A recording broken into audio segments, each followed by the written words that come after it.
నకిలీ మద్యంపై YCP TDP మధ్య మాటల తూటాలు పేలుతున్నాయి. నియోజకవర్గానికి కల్తీ యూనిట్ ప్రారంభించారని వైసీపీ నేతలు విమర్శిస్తుంటే ఆ పార్టీ నాయకులే నకిలీ మద్యం దందా నడుపుతున్నారని టీడీపీ కౌంటర్ ఇస్తోంది. నకిలీ మద్యంలో ఎంతటి వారున్నా వదిలేది లేదని, పారదర్శకంగా ఎంక్వైరీ చేస్తామని ఎక్సైజ్ మంత్రి కొల్లు రవీంద్ర క్లారిటీ ఇచ్చారు. ప్రైవేట్గా షాపులు పెడితే లంచాలు వస్తుందా? గవర్నమెంట్ షాపులో లంచాలు వస్తుందా? ప్రైవేట్గా ఉండేవాళ్ళు లంచాలు ఇస్తారా? గవర్నమెంట్తో ఉండేవాళ్ళు లంచాలు ఇస్తారా? ఏంటి ఇది? ఎందుకు దీనిపైన ఇంత ఆతృతమో? అందుకే సిబిఐ ఎంక్వైరీ చేయండి అన్నిటిపైన. దీంట్లో ఎంతటి వాళ్ళు ఉన్నా సరే, బాధ్యతలు ఉన్నా సరే సీరియస్గా ఉండడం. దానికోసమే ఇవాళ అందులో మా పార్టీకి సంబంధించిన నాయకుడు ఉన్నాడు కూడా ఇమీడియట్గా తీసుకుని సస్పెండ్ చేయడం జరిగింది.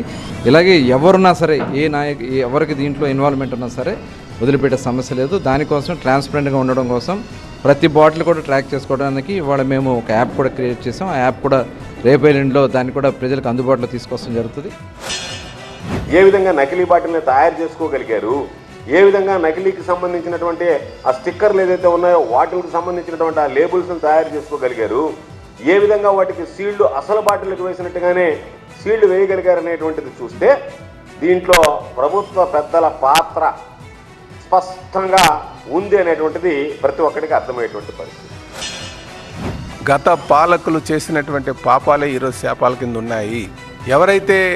మేము వచ్చిన తర్వాత ఎవరైనప్పటికీ కూడా కొంతమంది తెలుగుదేశం వైపు వచ్చారు, వైసీపీ ముసుగులో ఉండి.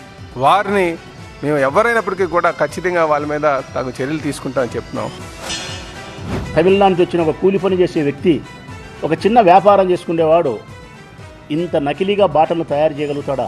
ఈ కూలిని వెనకల, ఈ వ్యాపారస్తుని వెనకల ప్రభుత్వంలోని పెద్దలు, అధికారంలో ఉండే పెద్దలు ఉంటేనే సంబంధించిన అధికారులు చెక్ పోస్ట్ కాడ గేట్లు ఎత్తుతారు. ఈరోజు ప్రభుత్వం దాడులు చేయమంది. మా పోలీసులు, మా ప్రభుత్వంలో మా యంత్రాంగానికి మేము ఆదేశాలు ఇచ్చాం.